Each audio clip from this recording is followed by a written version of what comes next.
On today's show, you know what time it is. It's loop time. And I'm curious, will this big V8 get any kind of fuel mileage? Will it even come close to what it suggests that it can do?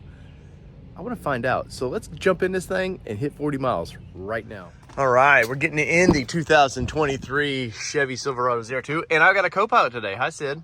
Hello. And yeah, I'm curious, will this truck actually get fuel economy? I mean, like, it's a big V8, 6.2 liter V8 in this thing. It's got heavy front and rear metal bumpers. It's got skid plates. It's got big beefy tires. Will this thing actually do it? So time to go fill her up and see what happens.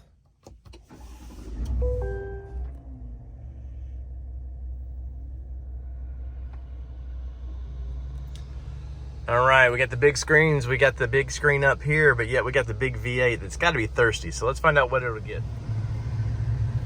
Well, here we are, our normal Kroger's. Let's fill up this thirsty bad boy. And it looks like there's a line today. What's going on here?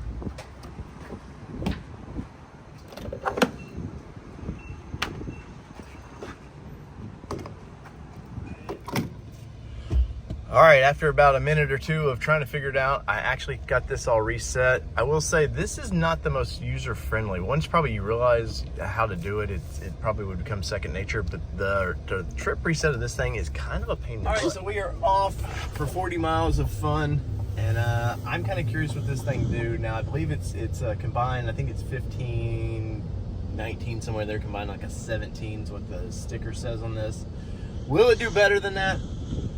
I'm optimistic on this one, but this big V8 on this trip, we'll find out, because this thing is a thirsty girl and she wants to go eat.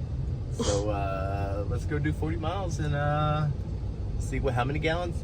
Normally I use 1 gallon of gas, it seems like, on average for this trip. So we'll see, or a little over 1 gallon, but we'll see. As always on these trips, what I do is I try to stay the speed limit of the area. Now these are more of a hyperloop testing. It's not, you know, I mean, is this real world? No. And I try to state that from the get-go in all these videos. Is I'm trying to see the best I can actually do with this vehicle. So that's why I stay the speed limit and we go from there. So you know, if you're light foot, maybe you can get good fast mileage too. Who knows? If you're new to the channel, go ahead and smash that like button for me, and think about giving us a subscription. We would greatly appreciate that. We're on our goal to hit 10,000 subs this year, and with your help, we can do that. So we would appreciate that.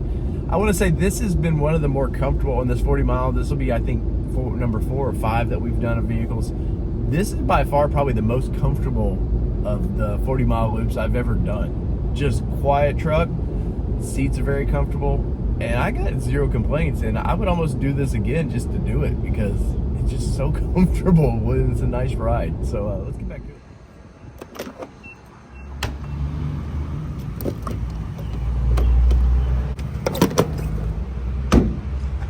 All right, we used 1.855 gallons, and that's the most I've used on a 40 mile loop of, and this is the first big truck we've done on this. So let's go calculate. Let's start this thing and let's look at what she has to say. So we're looking at calculator 40.3 miles, which is about what it normally is, at 21.2 miles per gallon. You can see our average looks like it was about 41, somewhere in there. All right, so 40 miles and we got 21.1 gallons. It looks like we put 1.85 gallons in it. Now if you do the math, the trip computer is probably slightly different than what the actual recorded mileage is. I don't care. I don't want to do hand math, because I want this to reflect what the manufacturer shows, that if you bought this vehicle, this is what it should look like. So in the comments below, did you think we would get 21 miles per gallon? That's pretty crazy. And now I got to go off-road this thing. So whether it be 2-wheel drive, 4-wheel drive, it does not matter what you drive. Well, today it does, because we've been in the Chevrolet Silverado ZR2 Bison, and miles per gallon is not what it does. It needs to go up hills. Peace.